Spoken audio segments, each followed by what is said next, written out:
Assalamualaikum warahmatullahi wabarakatuh. Perkenalkan, nama saya Yufadila dengan NIM 18017132, jurusan Bahasa dan Sastra Indonesia dan Daerah, Prodi Sastra Indonesia. Baiklah semuanya, pada video kali ini saya akan menyampaikan materi tentang klausa dan kalimat sebagai salah satu pemenuhan tugas ujian tengah semester mata kuliah penyuluhan bahasa Indonesia pada semester 6 ini, yaitu dengan dosen pengampu Dr. Siti Ainim Yusti SPDMO. Baiklah, untuk materi berikutnya silakan disimak baik-baik. Selamat menikmati. Oke, baiklah, kita masuk materi yang pertama, yaitu tentang klausa dan kalimat. Pertama kita akan membahas apa sih itu klausa. Klausa merupakan suatu gramatikal yang berupa kelompok kata yang sekurang-kurangnya terdiri atas subjek dan juga predikat. Dan klausa ini juga dapat berpotensi menjadi sebuah kalimat. Berbeda halnya dengan kalimat. Sedangkan kalimat merupakan satuan bahasa terkecil yang dapat mengungkapkan pikiran kita secara utuh atau setiap tuturan yang dapat mengungkapkan suatu informasi secara lengkap.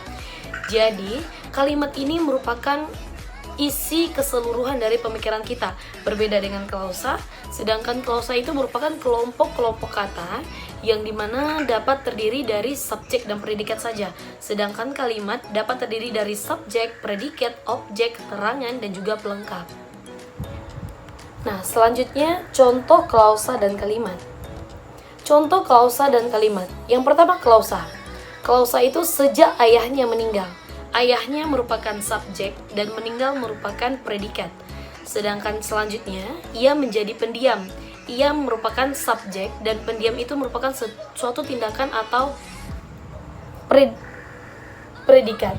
Sedangkan apabila kita gabungkan dari kelompok-kelompok kata yang tadi itu menjadi sejak ayahnya meninggal, ia menjadi pendiam. Itu merupakan sebuah kalimat karena sudah gabungan dari beberapa klausa. Seperti sejak ayahnya merupakan subjek, meninggal predikat, ia menjadi pendiam, itu merupakan pelengkap atau keterangan. Oke, baik, selanjutnya kita masuk ke dalam struktur inti kalimat bahasa Indonesia adalah subjek dan predikat, di mana dapat ditambah dengan objek, pelengkap, dan juga keterangan sebagai berikutnya. Contohnya yang pertama ada subjek. Subjek ini merupakan salah satu kalimat yang mana klausa yang menjadi pokok subjek dapat berupa kata kelompok kata benda atau klausa. Jadi subjek ini dapat berupa orang, dapat berupa benda, dan juga ia menggambarkan bagaimana sesuatu itu atau benda itu melakukan dan menjadi pemeran dalam kalimat tersebut. Yang kedua, predikat. Predikat merupakan salah satu fungsi di dalam kalimat yang merupakan bagian dari klausa yang menjadi unsur utama dalam sebuah kalimat. Predikat dalam bahasa Indonesia dapat berupa kata kerja atau kelompok kata kerja yang mana seperti kata sifat atau juga kelompok kata sifat atau kata benda atau kelompok kata benda. Jadi predikat ini merupakan suatu kata atau kelompok kata yang melakukan suatu tindakan, baik itu berupa sifat, tindakan fisik maupun tindakan yang non fisik. Yang ketiga merupakan adalah objek. Objek adalah salah satu fungsi di mana dalam kalimat ia kehadirannya itu bergantung kepada predikatnya. Objek bisa saja menjadi nomina, bisa saja menjadi frasa nominal, dan juga ia itu selalu muncul di mana predikat yang berupa aktif transitif. Jadi objek ini dapat muncul tergantung bagaimana predikatnya. Apabila predikatnya membutuhkan objek, maka ia akan muncul. Tapi apabila tidak, maka dia juga tidak akan muncul. Selanjutnya, pelengkap. Dalam hal ini, pelengkap dalam sebuah kalimat itu sama halnya seperti objek, merupakan unsur kalimat yang juga bergantung pada objek atau pelengkap, dapat berupa frasa nominal, verba atau adjektiva, dan frasa adjektival. Jadi, pelengkap ini dalam kalimat sama fungsinya dengan objek. Baik, selanjutnya jenis kalimat. Jenis kalimat ini ada beberapa. Contohnya yang pertama adalah kalimat simplex. Kalimat simpleks yang lazimnya disebut sebagai kalimat tunggal adalah kalimat yang hanya terdiri atas satu klausa atau satu unsur predikat saja. Namanya aja kalimat simpleks. Simpleks itu berarti simpel. Jadi dalam kalimat simpleks ini hanya terdiri atas satu predikat atau satu klausa. Contohnya, ayahnya meninggal. Berarti itu kalimat simpleks. Kalimat kompleks.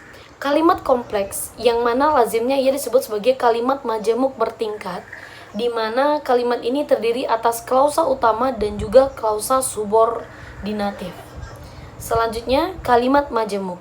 Kalimat majemuk merupakan kalimat yang terdiri atas dua klausa utama atau lebih yang dapat berdiri sendiri sebagai kalimat yang lepas. Jadi kalimat majemuk ini merupakan kalimat yang terdiri dari beberapa klausa, dua atau lebih, yang mana dalam kalimat majemuk ini ia sudah mempunyai makna atau arti sendiri. Jadi apabila ia berdiri sendiri, ia punya makna. Dan selanjutnya, kalimat majemuk kompleks. Kalimat majemuk kompleks ini terdiri dari 3 klausa atau lebih, 2 klausa di mana kalimat majemuk ini merupakan klausa utama, sedangkan klausa yang lain berfungsi sebagai pemerluas. Jadi untuk kedua fungsi dalam klausa ini dapat dijelaskan oleh kalimat majemuk kompleks. Selanjutnya, contoh dari jenis kalimat. Yang pertama kita masuk dulu ke dalam contoh dari kalimat simpleks. Contoh kalimat simpleks. Orang itu guru kami. Orang itu berfungsi sebagai subjek, guru kami berfungsi sebagai predikat. Selanjutnya, Kartini sedang membuat surat jawaban.